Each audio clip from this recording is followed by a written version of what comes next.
네, 여러분 안녕하십니까? 계속해서 뉴스투데이 제주입니다. 설 명절인데 사회적 거리 두기로 예전처럼 온 가족이 한자리에 모이지 못해서 아쉬움이 크실 텐데요. 이런 상황에서 제주 지역 코로나19 신규 확진자는 역대 최다 기록을 경신하며 가파르게 증가하고 있습니다. 박주연 기자가 보도합니다. 정성껏 차린 차례상 앞에 마스크를 쓰고 형제들이 모였습니다. 맑은 술을 따라 올리고 공손히 절을 하며 조상의 음덕을 기립니다. 예년 같으면 가족과 친지들로 발 디딜 틈 없이 붐볐을 종가지만 차례에 참석한 인원은 6명. 방역 수칙 때문에 가족 중 1명씩만 대표로 참석했습니다. 단촐하지만 오랜만에 만난 형제들은 그간의 소식을 전하고 훈훈한 덕담도 나눕니다. 코로나19가 종식돼 내년에는 예전처럼 함께 모여 활기찬 설 명절을 보낼 수 있기를 기원했습니다. 원래는 꼭 코로나가 종식이 돼가지고 우리 가족 그리고 친족 형제들 다 같이 모여서 오순도순하게 식사도 하고 그렇게 되었으면 정말 좋겠습니다. 원래 희망이기도 합니다. 설날에도 코로나19 확산세는 거셌습니다. 어제 오후 5시 기준 코로나19 신규 확진자는 역대 가장 많은 97명.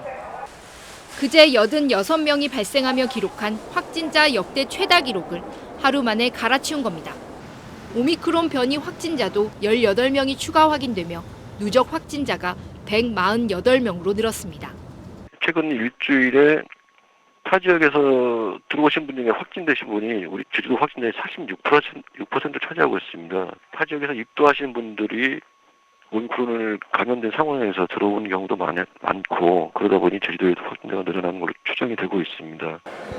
방역당국은 설 연휴는 물론 연휴가 끝나면 코로나19 확진자가 크게 늘 것으로 보고 사회적 거리 두기와 개인 방역 수칙을 철저히 지켜달라고 당부했습니다. MBC 뉴스 박주연입니다. 일제강점기와 4.3 사건을 거치면서 간첩으로 몰려 불법 구금과 고문 등으로 인권 침해를 입은 피해자에 대한 실태 조사가 본격 추진됩니다. 제주도는 이달 중 관련 분야 조사 및 연구 실적이 있는 단체를 공모해 다음 달 중 피해 대상자 규모와 피해자별 생활 실태 등 현황을 파악하기 위한 실태 조사를 추진한다고 밝혔습니다. 또 지원위원회를 구성해 피해자에 대한 지원 사업도 지속적으로 발굴해 나갈 계획입니다. 제74주년 4.3 희생자 추념식 슬로건으로 4.3의 숨빗소리, 역사의 숨결로가 선정됐습니다. 제주도는 지난 12월부터 지난달 16일까지 전 국민을 대상으로 4.3 추념식 슬로건을 공모한 결과 4.3의 숨빗소리, 역사의 숨결로를 최우수작으로 선정했습니다. 이번 공모에 접수된 400여 건 가운데 도의 응모 비율이 69%를 차지했고 선정된 슬로건은 올해 4.3 추념식 홍보 자료에 활용됩니다. 전기차 주차 위반과 충전 방해 행위 등의 전기차 전용구역 위반 행위가 크게 늘어난 것으로 나타났습니다. 제주도에 따르면 지난해 제주 지역 전기차 전용구역 위반 행위 적발 건수는 1,500여 건으로 전년보다 4배 급증했습니다.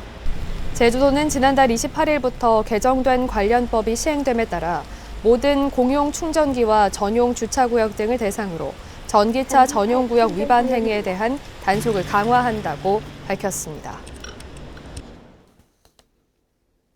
제주시는 저소득 한부모 가족의 생활 안정 지원을 위해 중고등학교 자녀의 학습비를 지원한다고 밝혔습니다. 지원 대상은 한부모 가족 지원법에 따른 한부모 가족의 중고등학교 재학생 자녀로 자녀 1인당 월 10만 원 이내 학원 또는 학습지, 인터넷 강의 등 수강료로 연 최대 60만 원까지 지원을 받을 수 있습니다. 한편 제주시는 지난해 한부모 가족의 중고교생 자녀 225명에게 학습비 1억 2,300만 원을 지원했습니다. 설 연휴 해이해지기 쉬운 공직 기강을 바로잡기 위해 특별 감찰이 이루어집니다. 제주도는 오는 6일까지 청렴주의보를 발령하고 설 연휴 분위기에 편승한 금품과 향응수수 등 청탁금지법 위반 행위와 음주운전을 비롯한 공무원 품위 손상 행위 등에 대해 집중 감찰 활동을 벌이고 있다고 밝혔습니다. 특별감찰기관의 비위 행위가 적발되면 무관용 원칙을 적용해 엄중히 처분할 방침입니다. 뉴스를 마치겠습니다. 고맙습니다.